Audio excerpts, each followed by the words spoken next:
नमस्कार दोस्तों, आज के इस वीडियो में हम आपको सुनाने जा रहे हैं पाप मोचनी एकादशी की पवित्र व्रत कथा। कहा जाता है कि इस एकादशी का व्रत करने से मनुष्य के सभी पाप नष्ट हो जाते हैं और जीवन में सुख और शांति की प्राप्ति होती है। एक बार राजा युधिष्ठिर ने भगवान कृष्ण से पूछा, हे प्रभु, कृपा करके मुझे चैत्र मास के कृष्ण पक्ष में आने वाली पाप मोचनी एकादशी के बारे में बताइए। तब भगवान श्री कृष्ण बोले, हे राजन, पाप मोचनी एकादशी का व्रत करने से मनुष्य के सभी पाप नष्ट हो जाते हैं और उसे अष्ट सिद्धियों की प्राप्ति होती है। प्राचीन समय में देवताओं के कोषाध्यक्ष कुबेर के पास चैत्र रथ नाम का एक अत्यंत सुंदर उपवन था। उसी उपवन में भगवान शिव के परम भक्त मेधावी ऋषि कठोर तपस्या कर रहे थे। कई अप्सराओं ने उनकी तपस्या भंग करने का प्रयास किया, लेकिन वे सभी असफल रहीं। तब मंजू घोषा नाम की एक अप्सरा ने निश्चय किया कि वो ऋषि की तपस्या भंग करके ही रहेगी। वो आश्रम से थोड़ी दूरी पर बैठकर मधुर वीणा बजाने लगी और मधुर स्वर में गाना गाने लगी। उसके संगीत को सुनकर मेधावी ऋषि उसके पास पहुंचे और उसके मोह में पड़ गए।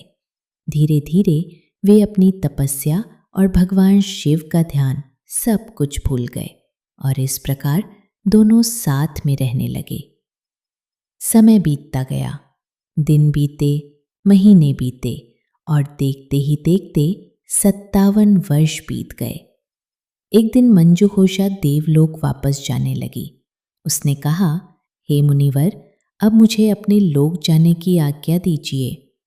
मेधावी ऋषि बोले, हे देवी, अभी सुबह की संध्या होने तक यहीं ठहरो। तब मंजू घोषा बोली, हे मुनिवर, अब तक न जाने कितनी संध्याएं बीत चुकी हैं। कृपया बीते हुए समय का विचार कीजिए। जब मेधावी ऋषि ने समय का हिसाब लगाया तो वे चौंक गए। उन्हें पता चला कि वे 57 वर्षों से उसके साथ रह रहे थे।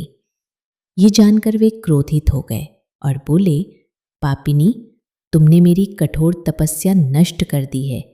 मैं तुम्हें शाप देता हूं कि तुम पिशाच योनि में चली जाओ। शाप सुनकर मंजू घोषा विनम्रता से बोली, हे मुनिवर, कृपया मुझ पर दया कीजिए, मुझे इस शाप से मुक्ति का मार्ग बताइए। तब मेधावी ऋषि बोले, चैत्र मास के कृष्ण पक्ष में आने वाली पाप मोचनी एकादशी का व्रत करो। इस व्रत के प्रभाव से तुम्हें पिशाच योनि से मुक्ति मिल जाएगी। इसके बाद मेधावी ऋषि अपने पिता च्यवना के आश्रम गए और अपने पापों के प्रायश्चित के बारे में पूछा। च्यवन ऋषि ने कहा, चैत्र कृष्ण पक्ष की पाप मोचनी एकादशी का व्रत करने से तुम्हारे सभी पाप नष्ट हो जाएंगे। तब मेधावी ऋषि ने विधि पूर्वक पाप मोचनी एकादशी का व्रत किया और उसके प्रभाव से उनके सभी पाप नष्ट हो गए। इसी प्रकार मंजू घोषा ने भी पाप मोचनी एकादशी का व्रत किया और वो पिशाच योनि से मुक्त होकर दिव्य रूप धारण करके स्वर्गलोक चली गई। भगवान श्री कृष्ण ने कहा, हे राजन, जो मनुष्य पाप मोचनी एकादशी का व्रत करते हैं उनके सभी पाप नष्ट हो जाते हैं और इस कथा को सुनने से 1000 गोदान के बराबर पुण्य प्राप्त होता है। जय श्री हरि विष्णु।